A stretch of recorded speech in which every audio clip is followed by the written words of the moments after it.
We have done it, people. We are through to the quarterfinals. Look at the smile on my face. Arsenal beat Porto to make it to the quarters of the Champions League for the first time since 2010. We're going to break it all down from David Raya's massive contribution, looking at that goal in detail, why it was so important, why a big tactical tweak from Arteta allowed us to win the game and score that goal, and how big other players were throughout as well. Giving some credit to Porto as well. But before we go into it, here's a word from our fantastic sponsor. This video is partnered with Aura. Digital protection for everything that matters. It's a VPN, antivirus, password management and parental control all in one place. You can get them all together at one affordable price. I've been using Aura because it shows me which data brokers are selling my information and automatically submits an opt-out request for me. Data brokers sell your information to scammers, spammers and anyone else who may want to target you. Cleaning up my information not only helps me to reduce the amount of spam I get, but also protects me from hackers who are trying to access my social media accounts, bank accounts, or other sensitive information. Aura is always on, doing the hard work of keeping me safe so I can focus on other tasks with peace of mind. You can go to aura.com/AFTV to start your free 2-week trial, or click the link in the video description below. Let's do it, and we've got the match stats as we always have. Arsenal having 13 shots to Porto's 10 with only 4 on target. We had more of the ball. I've got to say at times it didn't feel like we had more of the ball because Porto did retain possession quite well. And as you can see, the XG, we've broken it down into the 90 and extra time, with Arsenal not really creating a big deal with even 120 minutes combined, but you know, again, edging Porto slightly, not massively, certainly not an extra time there. As you can see, extra time was a really cagey affair where it felt like both teams, a little bit exhausted, a little bit leggy, were almost willing to roll the dice on penalties. A little later in the video, we'll discuss why that might be the case. Let's talk systems, let's talk shape. Now, it's a shame that Graham can't be here to break it down with us because he always discusses this area of the game really well. I hope to do it justice. We're going to do it in 4 parts. Let's start with Arsenal's shape with the ball. Now, we've got the 11s here on the tactical pattern of 4-3-3, and Arsenal very much did build up in a 4-3-3. It was Kivior and White quite high and wide, Gabriel Saliba splitting with Jorginho. Now, we've seen Arsenal play with this kind of build-up shape, especially when they've tried, let's just move the Porto players forward a little bit, especially when they've played in big occasions, big games, and they almost don't want to leave, you know, the fullbacks too far from the centre-backs. They want to be able to revert into a back 4 shape quite easily and not have to concede too much in the way of, you know, like a back 3 and build up, which you can get caught in possession. Sometimes when White has to invert, there's a lot of work to get back out wide. So Arsenal are very much building in this shape, and sometimes Jorginho and Rice sort of in build up as well. And Arsenal have done this in big games. We've talked about it in the game against Liverpool. Not really the West Ham game where White really inverted a lot. But like I said, big games, Liverpool, Newcastle, this was kind of the way Arsenal tried to play.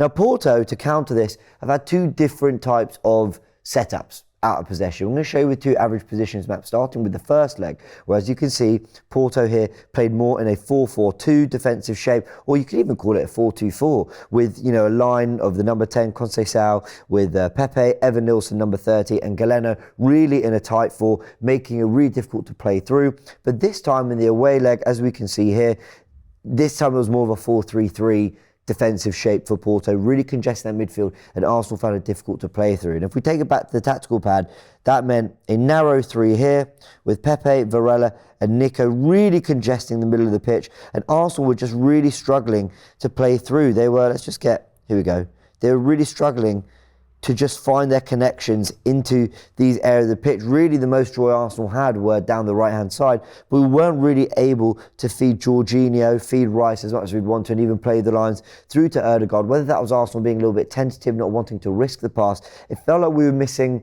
I actually turned to my brother because at the game, and I said, we're missing Partey's ability to receive a ball that you didn't think were on, and then, you know, turn round a player and open up the pitch in a way you didn't think were possible till that pass and turn were made. Arsenal are lacking that little bit. It's why I think Partey might be a big player for the second half of the season. But it's credit to Porto, who really, I felt, dominated. Let's show it in yellow.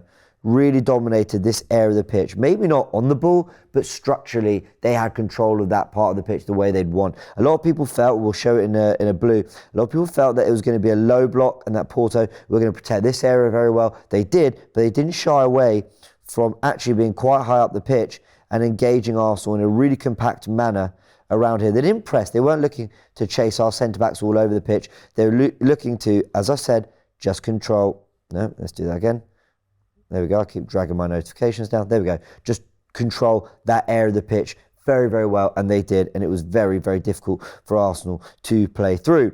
But it wasn't just what they did without the ball that was really impressive, is what they did with the ball, because if we give Pepe the ball in this area of the pitch here, they built up by splitting their centre-backs. Otavio and Pepe were really wide, and with Conceição, Galeno up the pitch, Evan Nilsson, their midfielders as well, of course. Pepe sort of sometimes playing as a 10, sometimes the right side of central midfield. What they had was Mario. In fact, actually, the wingers were more inside, because Mario, the left back, the right back, very good player, may I say, and Vendel, the left back, played really high up the pitch. And what it did was it actually cost Arsenal their ability to really press high up the pitch and then actually have transition moments. They had it once or twice when Ødegaard won the ball, but not that often, because by doing this, Kai Havertz was chasing Pepe, but he wasn't fully committing to it, because to do that, Ødegaard was pressing Otavio, and what you basically had was this big gap in the middle here that I don't think Arsenal really wanted to lose control of. So what you sometimes had when Nico and Varela, dropped to try win the ball as well, you had Rice there, or you'd have Ødegaard there, and then because the wing-backs were high up the pitch, Saka was being dragged deep and Trossard was being dragged deep. So you almost had this line of, let me show it here, and we'll do it in red. You almost had this line from Trossard, Jorginho and Saka, and Rice and Ødegaard trying to press. But they didn't want to fully commit, because they didn't want to leave Jorginho and acres of space as well, because they could easily get overrun by players there. Trossard is there as well, was trying to tuck in, as was Saka. But it was just a little bit disjointed. I felt Arsenal didn't really know whether to commit to a press, drop deep, hold a shape, hold a 4-4-2 maybe with Rice and Jorginho. At times they did that as well with Havertz and Ødegaard. So I just felt that their ability to split the centre-backs and get the wing-backs up the pitch caused a real problem for Arsenal. I don't really think they knew what to do out of possession, whether to go, whether to sit. Saliba, you see the yellow card he picks up. That was from him kind of going, right, I'm going to commit and win this. But he didn't win it. He gets turned, and then it's a yellow card. And I felt we had quite a few moments like that throughout the game. And Arsenal's just pressing shape was just a little bit off and disjointed. And I think that is credit to Porto and how they built up, who showed real composure in possession as well. Then Arsenal make a little tactical tweak, which they did this, and then we didn't see enough of it. And then I'm thinking, this worked. We scored from it. Why don't we do more of this? And it was the decision to invert Ben White. Let's find the goal. Where is it? Trossard goal. Here we go. Now, if we just make the players a little bit smaller here for a second, so you can really get a picture of actually how much space there is, because there is a little bit of space here amongst the players. Now, what we've got, the first thing to highlight is, let's do it in red. It's Ben White there. Ben White has inverted at this point. Late in the first half, Arsenal decide to invert Ben White, push Saliba wider, play with that back three build-up of Kivior or Gabriel Saliba, and get Ben White into a more central space, into a more build-up space. Now, I did a few things. A, it gave Ødegaard the ability to play in more of a 10 space, and it gave Declan Rice the ability to burst into the box a little bit. That immediately started to cause a little bit of chaos for the midfield three, and I don't know why we didn't do more of this. With Ødegaard in the 10 space, not having to occupy this sort of, let's do it here, this sort of right space channel to support Saka, because White was sort of stepping into that area, and then Ødegaard drifting across the playmate meant Rice could move forward. Just that one tweak of Ben White inverting meant the whole midfield took on a new shape, and suddenly Porto were actually cut through. Ødegaard gets the ball, and the first thing he does is give it wide to Trossard, and the pieces are all moving. Pepe has formed a line with, well, there's two Pepes. So centre-back Pepe has got into a line. Right midfielder / attacking midfielder Pepe has moved into a line with Varela and Nico. Trossard carries it slightly before giving it back to Ødegaard, and as it's coming back, Conceição has gone to engage Ødegaard. He's run all the way back to try and engage him, but it's a lovely bit of skill from Ødegaard. At this point, Pepe and Varela are dragged in to try and close Ødegaard down. They've actually done the right thing, because they're trying to cut off the lane, and what you've got is a run from Ødegaard, and you're thinking, well, if he makes this pass, it's got to be in this one space here. Surely he's not going to pull it off, but this is Martin Ødegaard we're talking about, and of course he does, because actually they do well here, but he just drifts across. It's unbelievable skill, and he picks out Trossard. As that ball's been picked out, you look into the box, and who is there? Rice, Havertz and Saka have all managed to get into the box as well, and Rice has been able to burst forward, something we didn't see him do much of in this game, like he did, for example, in the game on the weekend against Brentford when he got the goal. And I do think that is what causes a little bit of the panic, a little bit of the chaos in that sort of middle area of the pitch, that sort of number 6 area of the pitch for Porto, and then with their back line, and then eventually Trossard with a lovely touch guides it through the legs of Pepe, I think it was, and then past Costa. It's a great goal. And of course, I'm not going to deny you watching it in full speed, well, semi-full speed, all in one go, out to Trossard, cuts inside, Ødegaard, lovely football, unbelievable footwork, sets himself again, and there's Trossard to put it away. It's a great goal from Arsenal, and it was the only moment of real quality and magic we saw in that final third, but it got a goal, it deserved a goal. Trossard was a cool head in that moment. Now, of course, we've got to talk about Martin Ødegaard for that assist, but for his numbers as well. This was a captain's performance. I felt Kivior, Ødegaard, Raya and Havertz were the ones that kept a cool head throughout. And even when Havertz was shoving the manager, by the way, he deserved that, may I say, shoving the manager out the way after blasting the ball into the fans and then running off coolly like he did nothing. He was rattling, but he was always on the right side of it. I just felt those 4 players, for me, stood out as the calming heads throughout. They just, throughout the whole game, were just doing... They were playing the game, not the occasion, like we said in the preview we needed, and good on them. Ødegaard's numbers with an 85% pass accuracy, 28 passes completed, 2 out of 3 dribbles completed, 2 out of 3 tackles won. He created 2 chances, got an assist, and of course scored in the penalty shootout as well.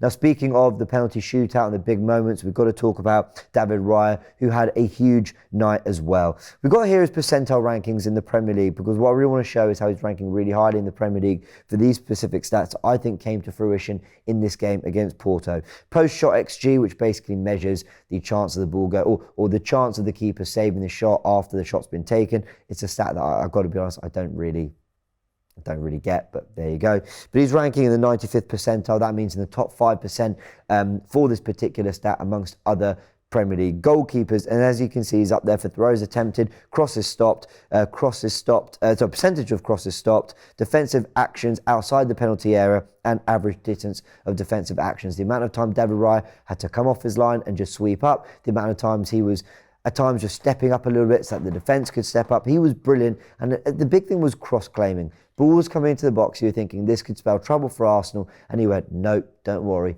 I've got hold of this. David Raya was immense, and of course it takes us to the shootout as well. In fact, no, it doesn't take us to the shootout. That's going to be the last thing we talk about because it was the last part of the game. What it does take us to is what he did against Porto, and he's been doing this for a while with Kai Havertz. Now what we've got here is the ball out to the wide player. We've got, say it's Jalmera whipping the ball into the box. So often we saw the ball come in, David Raya sweep up, and then he looks up, he stops, and he's thinking, where's this ball going to go?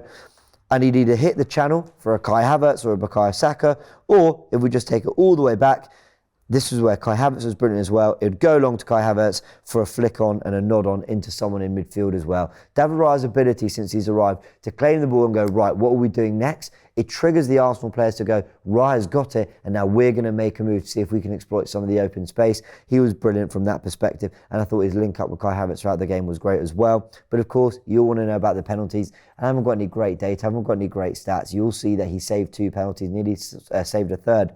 But what we do have is his quotes in the CBS interview with Thierry Henry, where he basically said, look, we've worked on this, not just in this week, all season. We have been planning and prepping and practicing throughout the season because you've got to be ready for these moments, you know, and in knockout football, you don't know when it's going to come about, and Arsenal were ready. And you could see that actually in the conviction behind all the penalties. Every single one, Saka said the same. They've been planning throughout, just knowing, right, I know where I'm going to put my penalty. Saka said he's the taker in the game, and if they got a penalty in the game, he knew where he was going to put that ball, and that is massive. And, you know, on a show called Tactical Insight, that is part of the tactical prep, is getting ready in case we get to that situation. And you saw David Raya's conviction in his goalkeeping and the conviction in every single one of those penalties taken, that they knew what they were going to do as soon as they stepped up. So massive well done to them. David Raya said that he knew the percentages of where certain players went, what they did, their goal scoring rate throughout, and he knew where the best chance of him making the saves were. And as you could see, he was spot on with 3 of them he got very close to, 2 of those he actually saved. So well done to David Raya. He needed that moment and he was brilliant in the game as well. Let me know in the comment section below who was your man of the match. I felt Kiwior was brilliant, not man of the match, but brilliant, but that divided opinion. I'd love to know your thoughts. I thought Ødegaard probably man of the match for the 90, but David Raya having the really decisive moments, especially on the penalty shout. But then Ødegaard got the assist as well.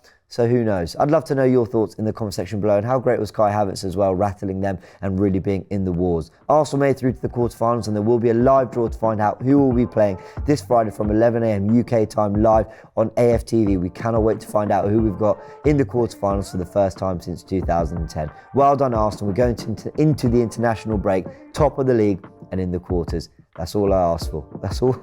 It's quite a lot to ask for, but hey, we pulled it off.